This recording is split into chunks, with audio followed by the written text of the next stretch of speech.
Ang aton panahon subok, panag-on sa mga reliyon, kag sang mga denominasyon,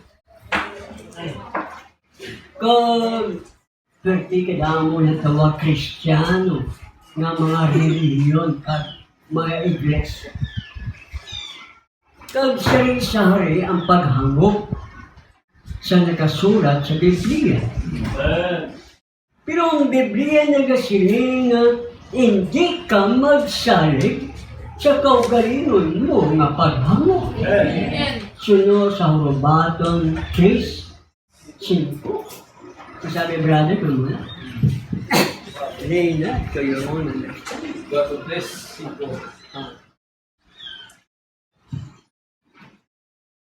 Salig sa Ginoo sa bugos mo nga ting puson, kag dili ka magsandig sa imo kaugalingon nga paghangop. Okay? Anong siling mo? Salig sa Ginoo. Ang problema, damo ka panawag sa Diyos, wala man kasalig sa Ginoo. Kaya hindi ka magsandig sa kaugalingon mo na paghangop. Ang tao, ang simbahan na reliyon, nga ilap paghangop tawhanon, wala nagasalig sa Ginoo. Sasalig sa Ginoo, ako anong ginahambal sa Ginoo, paagi siya propita, aton patihan. Kaya nga Amos 3:7, anong nakasulat? Nga ang Diyos, wala siyang bisan ano nga himon. Nga bisan ano, magluwas nga ipahayag niya anay ang iya mga likom, tinago, misteryo, sa iya alagad na mga propeta. Di na niya ipahayag. So, ang inapahayag niya, amo wala na ihambal sa propeta. So, ang propeta wala nagasandik siya kaugalingon nga paghangop. Kundi kung ano ang paghangop sa Diyos ang ipahayag sa iya. Pero ang denominasyon mga reliyon subong, 20 pangkod. Bangod na eskwela sa Bible School, tintunan nila ang Biblia, pero samtang natunan nila, nagalayo sila sa original na pulong sa Biblia. Por ejemplo, parehas niya. Binuhatan 10:9. Sa madason nga adlaw, sa nagalaka sila sa ila dalanon, Ang sila ni, amo ni si Pedro. Si? kag nagahinampot sa batwa. Nagsaka si Pedro sa atop sa pagpangamuyo sa mga ikanong nga takna. Alas 6 gabi. Kag gutom siya kag buot makaon. Apang siyang nag-aman pa sila, sini nagabot sa iya ang pinasay nga pagpaninaw. Okay. Samtang nagluto pa to sila, nagprepara pa pagkaon, nag-abot ang palananawon kay Pedro. Ano palananawon na nag-abot sa iya? Okay. Kag natanaw niya ang langit nga nabuksan, kag nagapaubos ang isa ka suludlan, subong sang malapad nga panapton nga naptunton sa apat ka pusod sa duta. 12. Nasulod siniya ang tanang nga sari sa kasapatan, kag ang nagasak sa laog sa duta, kag ang kapispisan sa langit. 13.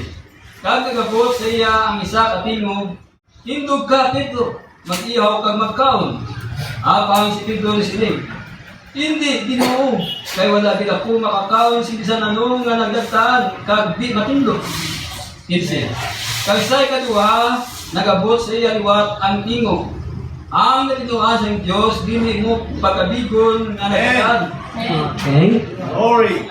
Ang palananawon nag-abot kay Pedro nga ang tanan nga klase sang kasapatan kay sa duta ara sa sulod sinang panaktol na, o habol, o sila, ang tawag nila. Kag siningsang Ginoo, Pedro, tindog ka, kaong gadla, mag-iyaw ka, magkaon ka. Si Pedro nagsabat, halin sa una, wala pa ako nakakaon, kag nagakaon sa nadagtaan ka sa mga butang nga mahigko. Si Pedro, matinumanon sa kasubuan. Pero si kaduwang nga bes, nag-abot yumat siya ang tinong sa Ginoo. Pedro, ihaw ka, kaon ka. Hindi pagkabigang ang akong intinluan, higko paghapon. So si Pedro, nagway ang nagmadinwa-duwaon primero sa una na pulong. Sa tindog, ihaw kaon. Siya hindi, higko na, nidagtaan na, wala pa ko nagkatilaw kaon, na isang gamay pa ko. Kaya man matinumanon siya sa kasuban. Sila siyang Ginoo. Ang natinuan, hindi pagkabigang nga may ko. Natinuan ko na, higko gahapon pa siya mo. Kumbaga sa aton, nga may mo pa sa ako na. So ano ni, ang tanan nga kasapatan din tinuan na sa Ginoo. Kaya siya gintipo sa tanan nga tao. Ang tanan nga tao, gintinuan na sa dugo ni Kristo. Diragi panggid ang mga sapat ngayon, ang tao sa mga sapat ngayon. Gintinuan na siya. Pero, bisan sa panahon ni Apostol Pablo, sa una Timoteo 4:1. Karoon ang Espiritu na isining sinayag nga sa umihi ng mga tiyon ang iban magatalikod sa pagto nga nagatutupangod sa nagapatala ng mga Espiritu kag sa mga pagtulunan sa mga yawa. Yan. Ang punyo. Hallelujah. Siling ni Apostol Pablo, maabot ang tinuon sa uli ng mga adlaw.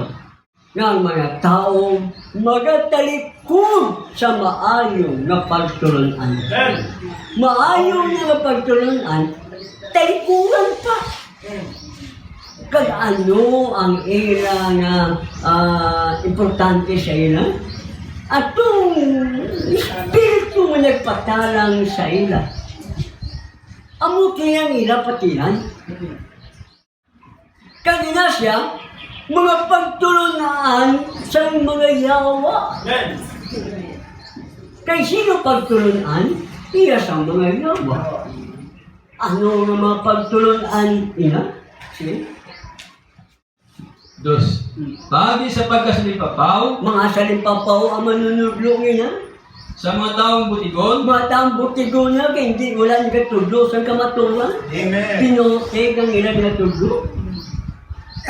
naginhiruan ang ilang mga kaisipan, Oo, gintabunan ang ilang kaisipan. Parehas ba sa tingke? Ang ginapasigaw mo? May mitsa? May buling niya? Ano na? Zero? Siya muna ang kaisipan nila. May karbon ang nila kaisipan. Agad hindi sila makahangot. Ano pagkahangot nila kinadulman sa hero? Jason? Tres. Oh, Nga nagdumili sa pagpangasawa, dahil lang nagadumili sa pagpangasawa. Sino niya nga religiyon nagadumili sa pagpangasawa? Duha. Katoliko. Pari nila wala asawa. Madrid. Ikaduha.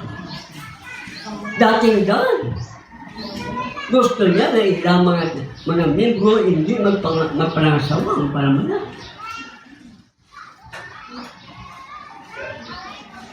Kung namunin pagtulunan, iyan isang yawa pagtulunan. Kami na pagin. Kag nagasugo sa pagdihi sa mga kalanon nga gituga sa Dios, Nagituga. nagituga sa Dios nga pagbatunon nga may pagpasalamat sa mga nagatuo. Okay. Ano yung ginahiguman? Ining mga manunudlo, nagadumili sa pagkaon, naging tuga sa Diyos. Ang ginambalan, gintuga sa Diyos, wala sa magsirin, ang ginluto sa Diyos. Ang gintuga, kaya Diyos siya wala magluto, dinuguan. Wala siya magtuga, dinuguan.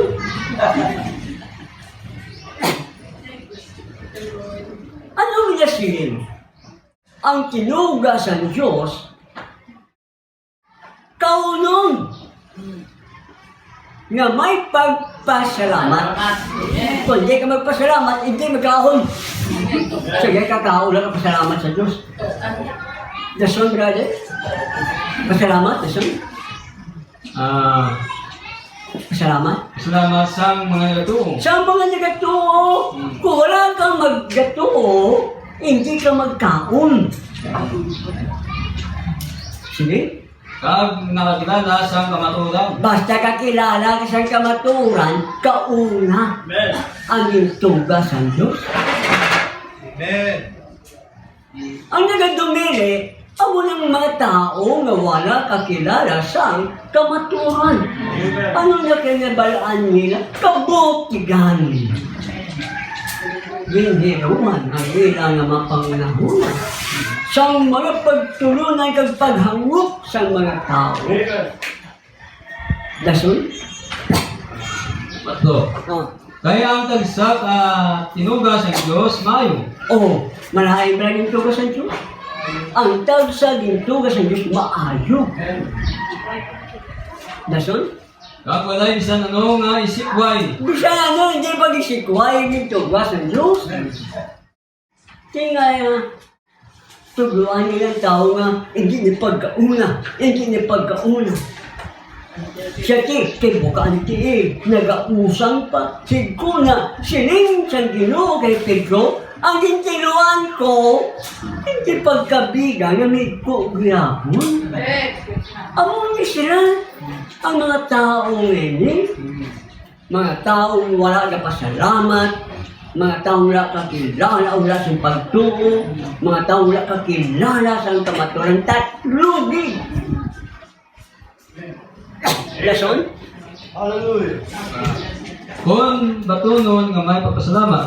Na kung may batuna ba may pagpasalamat, galing sa mga tao ba namin nagkakaon na pagpasalamat dahil yung dusot sa bakba nila. Dapat magpasalamat amin. Amo na siya nakakilala sa kamaturan. Sige. Ano pa yun? Dahil pakabalaan niyan ang pulong sa Diyos. Oh, Pangamuyo. ano ni? Gin pakabalaan. Maging gin pakabalaan. Gin tinuan. Sa pulong sa Diyos. Amen. Kagpaagin sa pangamuyo. Gintinuan, gin pakabalaan, gintinuan. Gintinuan sila sa Ginoo Pedro, gintinuan ko na, hindi pagkabigang namin ko. Amen. Amo ni subong ang mga Sabadista. Kasi sila malangan nagadumili sa mga pagkaon, sa matinubasan Diyos. Diretso? Guys. Ah, Kung napahamtang mo ining mga pagtudlo sa mga kauturan, ano? mangin maayo ka nga alagad ni Kristo. Siya nga, kung ipahamtang mo ini, nga pagtulot ay ini, kung mo i-plaster ini, sa iglesia, brother, maayo ka nga, alagad siya. Kaya kung hindi mo ipagtulok, kundi malaking ka nga alagad, sa Diyos. Kaya hindi ang pagtulunan, yung mga dumili ni, suno sa nabasa, pagtulungan niyo sa mga yawa. Amen. Pinaprastarganin nila ang pagtulungan sa yawa. Ikaw ba yan? Amen. Na alagad sa Diyos? Basta alagad sa Diyos, ipaamo na sa tudlo mo. Amen. Sa tingin ko, gausang bukatil. Tinuwaanan ha? Sa wala pa mapatay si Kristo sa cross, kunig ko ang pagambalan. Pero sa si Kristo na patay sa cross, yung tinuwaanan na na tanan. Amen. Pero bisan yung tinuwaan. Kung nasa sila pagtuo, hindi sa magkaon. Kung nasa magtuo mo, kung para sa lahid ko, ignatkadig nila nga mahig ko pa, di hapon, ang din, tinuan sa Diyos. Anong tawag? Hindi mga matinuhon. Amen. Hindi sila maayo nga mga alagad sa Diyos, pinakabig nila, alagad sila sa Diyos, hindi sila maayo nga mga alagad sa Diyos. Bangod lain ang itudlo nila. Ang pagtulunan sa yawa ang ilang nagtudlo. Kag na siya mga may espiritu sa mga yawa.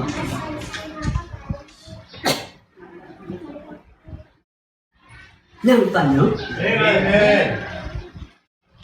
dahil ba na inambal din tugas ang Diyos kag ang ginluto? Hindi ka mo magkaon ginuguan.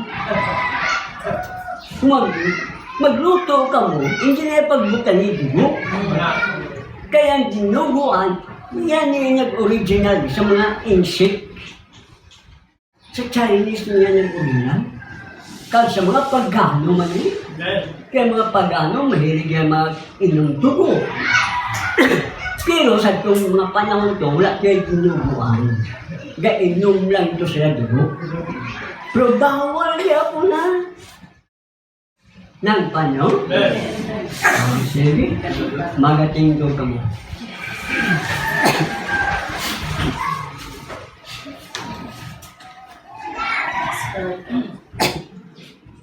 Glory. Basahon ang bugna by 5 versikulo 7. Kag nagpalapit siya, kag ginkuha ang tulunan nga linukod sa kamot nga tuo sang nagalingkod sa trono. So, Diyos na nanas.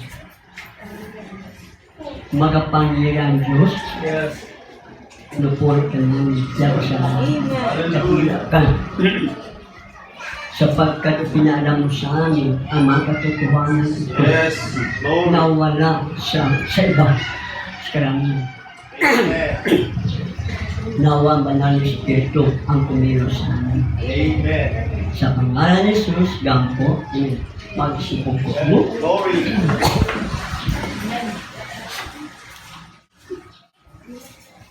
Ang mga pangulo ng mga saserdote sa lumang tipan, sila lang ang makapasok sa kaloob-lubang dako ng templo. Silang namamagitan sa bayan ng Israel at sa Diyos. Ngunit binago na yun. Ang paraan na yan ay binago na. Basahin ang Hebreo City 11.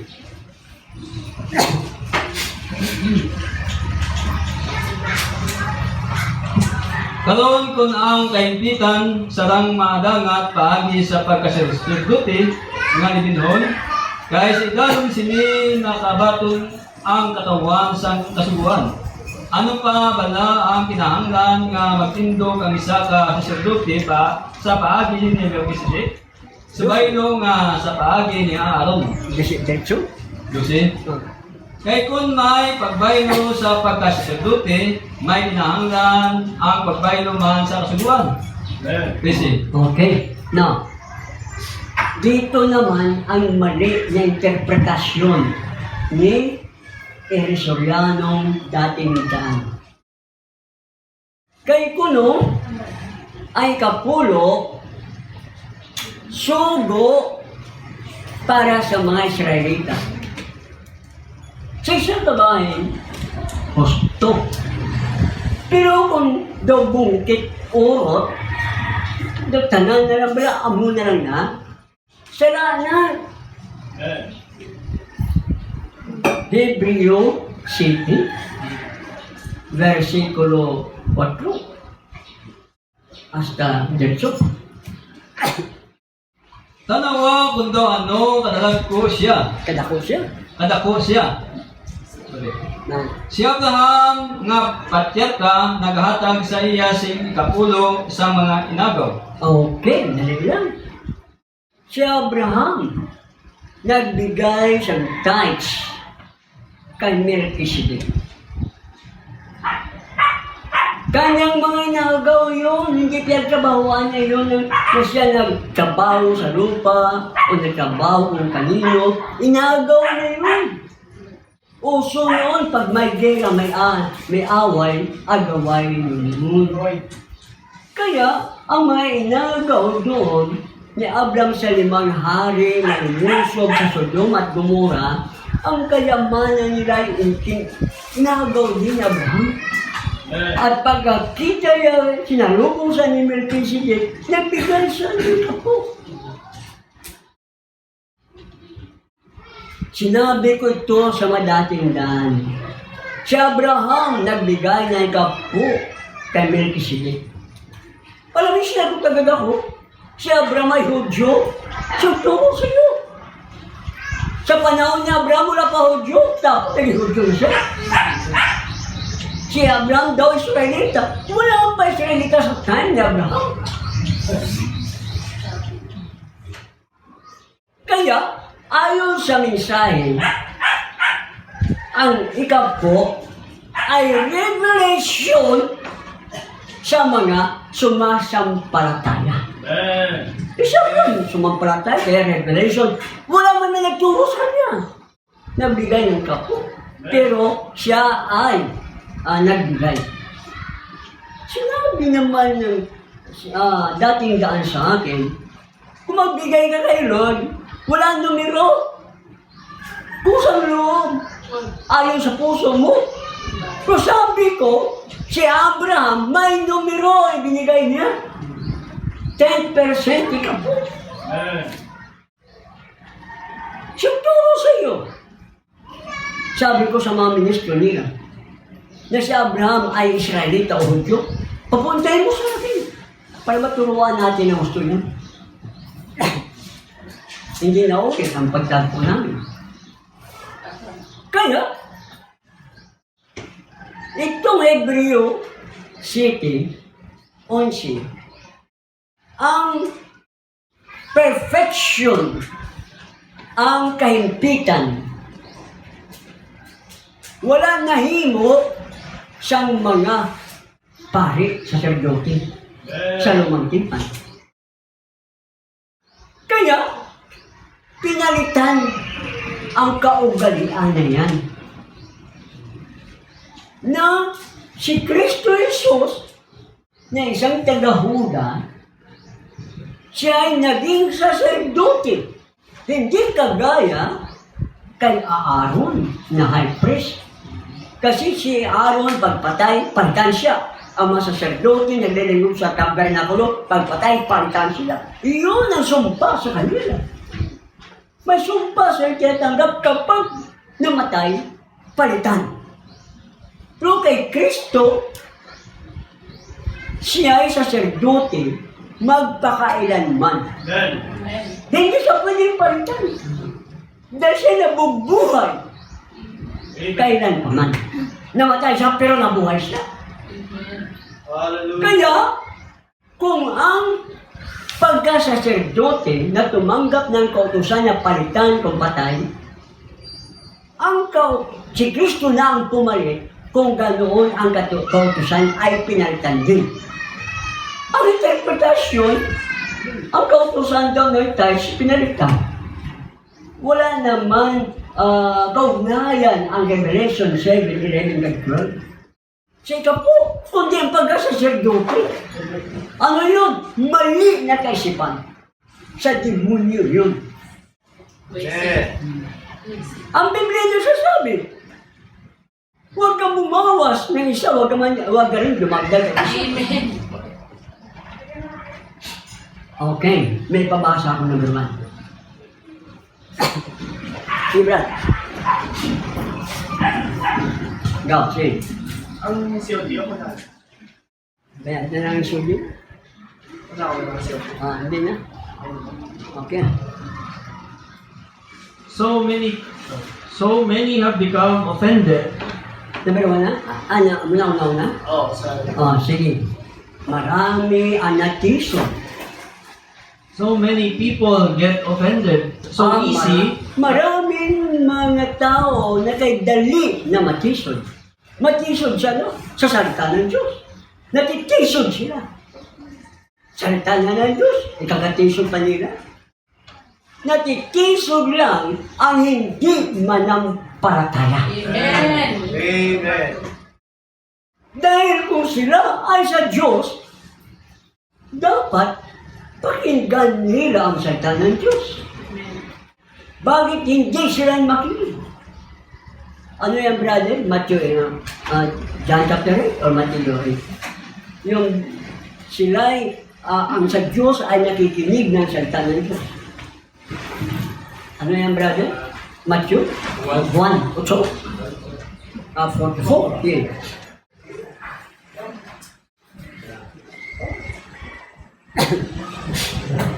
Okay. So, mag-ibot ko. Pagdagot ko.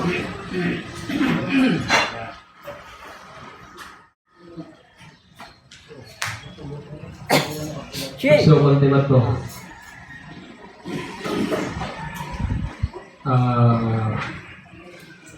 Participate. Mag-sinire.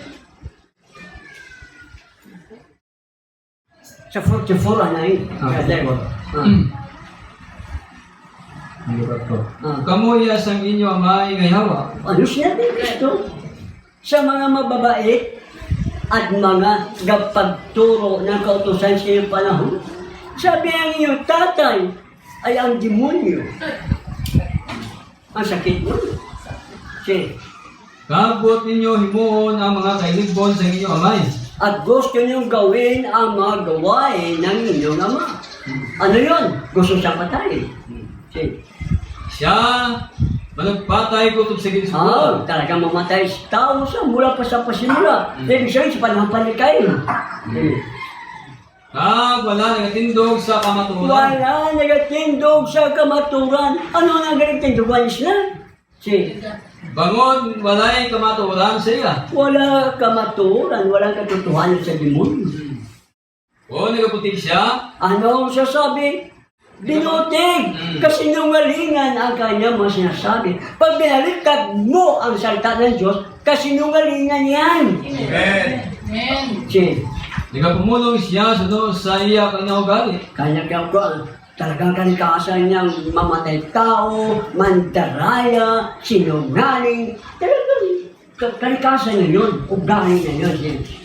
Kay butigon siya, kagamay sang kabutigan. Ang may siyang kabutigan, ang lahat na hindi tumatayo sa katotohanan, ang kanilang ama ay ang Diablo. Amen. Kahit mabait pa sila. Amen. Sige. Pati 5. Proceed to Christ. Ngunit ako, pawang katotohanan ang mga sinasabi ko. Sinabi Kristo, pawang katotohanan ang mga sinasabi ko. Abi 47. Sige.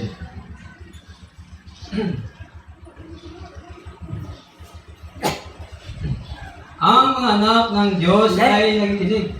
Ang mga anak ng Diyos, ang sa Diyos, ang mga anak ng Diyos. Ang mga anak ng Diyos. Kasi, Ang mga anak ng Diyos ay nakikinig sa salita ng Diyos. Amen. basta nasa ang Diyos, makikinig Amen. sa salita ng Diyos. Eh kung ang hindi makikinig, sabi, ibang reliyon namin, ibang teacher namin, ibang aral namin.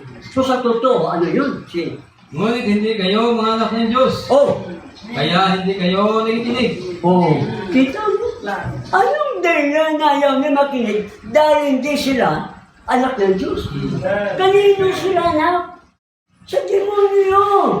Kay Satanas. Dahil gusto nila kasinungalingan. Baliktad sa katotohanan. Si Gabsi, At the word of God. sa salita ng Diyos. It is contrary. Ito'y laban. They want to lean to their own understanding. Dahil gusto nilang sumandal sa kanilang sarili na pagkakaunawa. Si They don't want to take the word of the Lord. ayaw nilang tanggapin ang salita ng Diyos. They have to go just the way they had been taught to go. Ano sila? Patuloy sila sa kung ano man ay naituro sa kanila. Halimbawa, isang Diyos tatlong persona, itinuro sa kanila yan. At patuloy na iyon ang kanilang pinapaniwalaan. Hindi nila alam galing iyon sa understanding ng tao. Hindi nakasulat sa Biblia na may isang Diyos tatlong persona. Pagkakaunawa iyon ng mga tao. Sasabi nga sa Biblia na ang mga pagmanilika ng Diyos nilinis, ayaw pa rin nila. Kasi gusto pa rin nila doon sa kanilang naunawaan na. Mali, patuloy pa rin sila sa kanilang panampalatayang mali na yan. Sige. And the way they are taught, their church, Sa mga bago ano ang paraan o daan na itinuro sa kanila ng kanilang iglesia. their church leans upon it. At ang iglesia ay nagtitiwala, sumasandal sa turo niyan. Amen. See? No matter if God promised He would reign. Pangalawa sa kanila, kung ano ang ipinangako ng Diyos. Nag-uulan, example lang ngayon. It would have rained in the morning, and the church said, that's nonsense. Sabihin ng Panginoon, ulan sa umaga at sa tanghali, sasabihin ng iglesia, wala kabuluhan yan. Talagang ayaw nilang maniwala sa salita ng Diyos. Ayaw nilang maniwala sa propeta ng Diyos. Yun ang katotohanan. Sige. They would believe the church instead of God. Mas lalo sila naniniwala sa kanilang iglesia sa halip ang salita ng Diyos ang paniwalaan dapat. Amen. Because they are born of the church. Ano? Dahil pinanganak sila sa iglesia.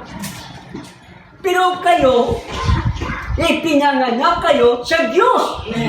Ipinanganak kayo sa bautismo ng Espiritu Santo. Sila pinanganak sa kanilang iglesia, kaya ano ang itinuro kahit mali sa iglesia yun ang kanilang paniniwalaan. See? Number 5. Ha? Next number. The Bible said, Ang sinabi ng Biblia, you can believe a lie and be damned by it. maniniwala ka sa kasinungalingan. Pagkatapos, paparusahan ka. Saan nakalagay yun? Sa 2 Thessalonians chapter 2, 11 to 12. Saan? Maniwala sila sa kasinungalingan. Meaning, ang pinapaniwalaan nila, yung mga understanding ng tao. Pero pagkatapos nun, paparusahan sila. Sige. Kaduhang isang likha, dos, konsinusi. Consider. Busa ang Diyos nagpadala sa ila sila kung pagtalang. Agod nga magtuo sila sa kabutigan. Kasi, agod nga matagod din niya ang tanan nga wala magtuo sa kamaturan, kundi nagkalipay sa pagkalimadalong. Okay. parusahan ng Diyos ang mga taong naniniwala sa interpretasyon at mga aral ng tao. Sa halip na ang salita ng Diyos, pure, na yun sana makapagligtas sa kanila. Pero mas higit na pinaniwalaan ang mga understanding, pagkakaunawa ng tao. At iyon ay kabutigan, kasinungalingan. Balikan iyon sa katotohanan. See? God? God, see? Exactly the truth. They told, sigurado. At tama yun. no matter what the Word of God says, they lean to their own understanding. Kahit ano pa ang sasabi ng salita ng Diyos, katotohanan, pero patuloy silang nagtitiwala sa kanilang sariling pagkakaunawa. Ayaw nila talaga ng Word of God. Ayaw nila tumayo sa katotohanan. Bakit? Dahil ang kanilang ama ay ang demonyo. Nakasulat sa Biblia, mga kababasa lang. Hindi ako ang nagsabi. Siguro, kung katulad sa panahon ni Kristo, batuhin siya dahil nagsalita siya ng katotohanan, siguro po may makarinig na ibang relihiyon. Babatuhin din ako dahil nagsabi ako ng sinasabi ng Biblia. Ako ba nagsabi na itong mga taong tumatayo sa kasinungalingan at sa pagkakaunawa ng tao ay mga anak ng demonyo? Si Kristo! Ang nagsabi niya. Sige. They lean to their own understanding. They believe it. They think it is the truth. Naniniwala sila na yung naunawaan nila na sa mga taong pagkakaunawa, doon sila nagtiwala sila sa Biblia, sila nagtiwala sila. You can keep believing a lie over and over and over Ano ito? Sige. till it's the truth to you. Patuloy silang maniniwala ng kasinungalingan. Patuloy paniwala sa kasinungalingan hanggang sa dulo, itinituring na nila na katotohanan. Ang kasinungalingan ay naging katotohanan. Dahil tuloy sila. Mindset na. Sa mali, hindi bang Biblia nagsasabi, hindi tinuturo sa unang Korinto 14:35 o 33 hanggang 37, na ang babae ay hindi pinapahintulutan na magturo, na magkaroon ng pangunguna. Ganon din yan sa una Timoteo 2:11. Dahil ang unang ginawa, si Adan. Bago si Eva, si Adan na hindi dinaya, kundi si Eva. Kaya hindi sa pinapahintulutan ng babae magturo. Babaguhin pa nila ang aral nito, katuwang ito, sa kanilang sarili, pagkakunawa. Mga taong umaangkin na mga believers, pero yun pala, mga unbelievers. Anong tawag sa mga taong yun? Anak ng demonyo. Ang papa nila, ang ama nila ay demonyo. Sa una, hindi ba nabasa yun? Kababasa lang? Sa 1:8, nasa Gabriel. Saan ka, Brad? Saan? Brad, next na. Next. Neither does the people today realize what condition that they are in. Kahit ang mga tao sa panahon ito, hindi nga nila napag-alaman kung ano ang kalagayan ng iglesia na kanilang kinaroroonan. Hindi nila alam. ng kanilang iglesia o ang panahon na kinaroroonan nila, sa iglesia yan, ang tawag ay Laodicea. Amen. Hindi mainit, hindi sila malamig, maligamgam, manampalataya, pero ang importante at mahalaga sa kanila, material. Pero sinabi ng Panginoon sa kapitong mensahero, sila'y pulubi. Pero kayong manampalataya ay mayaman sa spiritual. Dahil sa mensahe sa ating panahon, yun ang tunay na ginto. Hindi plated. Hindi pike, para katulad sa mga Chinese. Ay bapa, yun ang mga mandaraya ng mga negosyante. Kagaya sa pagkamandaraya ng mga nagtuturo sa mga iglesia. Katotohanan, pero hinaluan yung sarili nilang pagkakaunawa. Ano ito? Sinasabi sa Genesis 1:26, alikain natin, ang tao sa ating wangis, kagaya natin, puro natin. Pagkatapos, makonklusyon ang mga pastor na Trinitarian. Kita mo may kasama sa word natin, atin, nagtiwala sila sa sarili ng pagkakaunawa. Dahil kung diretso lang pagbasa sa versikulo 27, sige, bayan.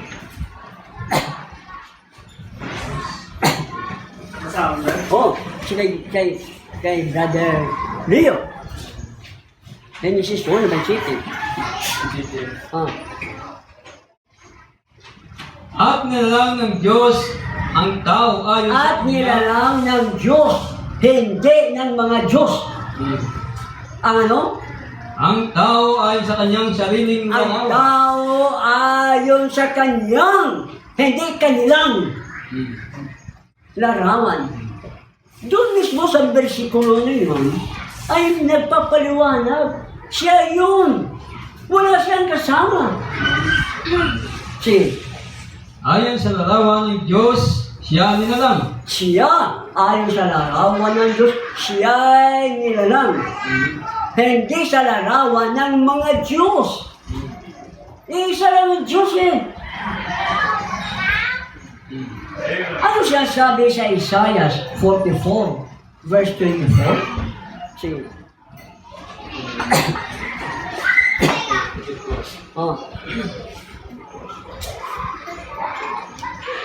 Amoy ni ang ginasiling isang Ginoo. Amo, ito ang sinasabi ng Panginoon. Hindi sinabi, ito ang sinasabi ng mga Panginoon. Isang Panginoon. Hindi mga. Sige. Nang iyong manunubos. Iyong manunubos. At niyang naganyo sa iyo mula sa bahay bata. Ako ang Panginoon na gumagawa ng lahat ng bagay. Sabi na ako ang Panginoon na gumagawa sa lahat ng bagay. Hindi sinabi, kami. Ako. Isa lang. Pagkatapos, interpretahin pa yun ng tao sa pamagitan ng espiritu ng demonyo. Demonyo ang may gawa niyan. Ako, hindi kami. Sige. Let's go. Na naglalakad mag-isa. Mag-isa lang ang Diyos. Ang langit. Nilikha niya yun ng langit. Mag-isa lang siya. Wala siyang ibang kasama. Kaso, ang tao nagtiwala sa sarili nilang pagkakaunawa. Ginamit nila ang karunungan ng mga tao. Ang Biblia sinasabi sa Santiago 3:15, ang karunungan hindi galing sa langit ay makatao, makalaman, makalupa, makademonyo. Gusto nyo marinig? Mabasa? Isulat nyo. Santiago Christensen.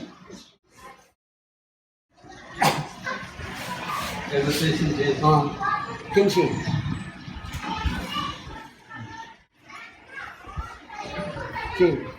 Hindi ito ang karunungang bumababa mula sa itaas, Kundi, kundi ang naukol sa lupa, ako sa lupa na kaalaman, kalaman sa laman, sa dyablo. sa Diablo.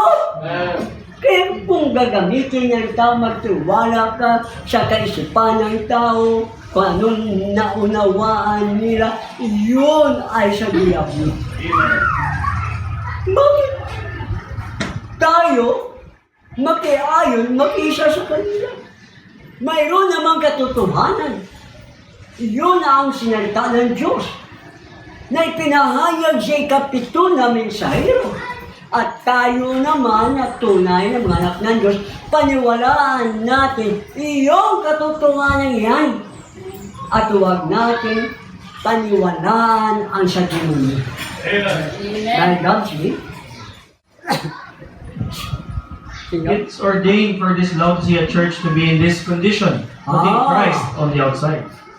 Itinaga sa panahon ito ng Laodicea na si Kristo ay kanilang ilabas sa kanilang simbahan. Sa anong paraan? Ayaw na nila makinig sa katotohanan na ipinahayag ng Panginoong Hesus sa kanyang lingkod na propeta. Ang hindi pakinanangin, ayaw makinig sa salita ng Diyos na ipinahayag sa ating panahon. Yung katumbas noon, hindi mo na pinakinggan si Kristo. Hindi na siya, hindi siya nakapasok sa ating puso. Ako'y tumutok sa puso niyo. Ano ang ginamit na pangtuktok? Ang mensahe! Sa panahon ito, tumutok-tok sa atin. Sa mga iniibig niya, kumakatok siya. Siya, brother? Trying to get back in, no cooperation, nowhere though. Siya din. Hindi na nga sa kanya, hindi niya siya pinapansin, wala nang sumusuporta sa kanya. Siya. Vindicating his word in the day now, like he did every day, and they walk right away from it. Okay, next. Isa lang. If we see the world in perversion and the At kung things that's in it nakita today, natin ang sanlibutan, baluktot na ang kanyang kalagayan. Siyempre, paano yung mabaluktot ang mundo nito, sanlibutan? Si Satanas ang Diyos dito. Siyang espiritu ng kalawakan na kumukontrol sa mga taong hindi masunurin sa Diyos. Hindi tayo usapan kung mabait siya, kung siya'y tapat sa kanyang simbahan. Ang pinag-uusapan, kapag hindi siya masunurin sa salita ng Diyos, siya ang kanyang Diyos ay ang demonyo. Sige, brother, Nelson. carried on the way it is, then how can we say At that is ito'y right? patuloy na magnaging ganon. Paano natin sabihin, ito'y tama? Yes. And don't say this other is At right. hindi mo sabihin na ito'y hindi tama. Ibig sabihin, para sa mo, lahat tama, kahit mali, tama. Paano mo sabihin? See? Because somebody, you are leaning on their understanding. Oh, dahil nagtiwala ka na sa pagkakaunawa ng ibang tao. Huwag tayong magtiwala kung ano ang kaisipan at interpretasyon ng tao yun sa salita ng Diyos. Kahit mabuti, kung hindi ayon sa itinahayag na mensahe, siya'y pakasumpain. Kahit ang pa siya. Lumalaganap hanggang sa panunod. Kaya yun, humayo ang espiritu ng Antikristo na nakasakay sa maputi na kabayo. Humayo siya para magtagumpay. Siyang pagtagumpayan niya ang mga tao na hindi manampalataya sa bawat salita ng Diyos. Ang mga tao ng pangalan na hindi kasulat sa aklat ng buhay ng Panginoon. Sila ang mga pinili. Praise the Lord. Tayo pinili dahil hindi tayo mabait. Hindi tayo usapan mabait tayo. Pinili tayo hindi dahil tayo mga matuwid sa harapan ng Diyos. Pinili tayo dahil ikaw ay manampalatayanin. At ang mundo, alam na ng Diyos na ikaw ay manampalatayanin sa kanyang salita. Purihin ng Diyos. Naglilingkod kayo sa Diyos. Mga anak kayo ng Diyos. Kahit na pakinggan nyo ang bawat salita. Na walang reklamo. Na walang understanding ng tao. At yung mga intan, ganun. Tumayo ang bawat isa. Oh, glory. Purihin ng Diyos. Yes. Ipinaalam mo sa amin ang mga hiwaga nito Amen. na ginagawa ng demonyo sa buong mundo at sa mga hindi manampalataya. Yes. At ipinahayag mo sa amin kung ano ang nararapat na aming tanggapin at kung anong liwanag, daanan ang aming lakaran. Salamat, Panginoon Diyos, sa makabutihan mo sa amin. Pinagtawad mo kami Glory. nang ikaw, Panginoon, ay nandoon pa sa langit. Nandoon din kami na ikaw'y pinahayag na balik sa lupa at lumakad. Dito sa lupa, kasama mo kami lumalakad. Nang ikaw ay namatay sa krus, kasama mo kami namatay sa krus. Nang ikaw ay nilibing, kasama mo kami nailibing. Nang ikaw ay nabuhay, kasama mo kami nabuhay. At buhay na buhay sa iyong harapan. At buhay na walang hanggan. Kapuhin ka, Panginoon. Pagpalain mo siya, pagpalain mo kami. Sa pangalan mo ng Jesus, we pray that Father. Amen.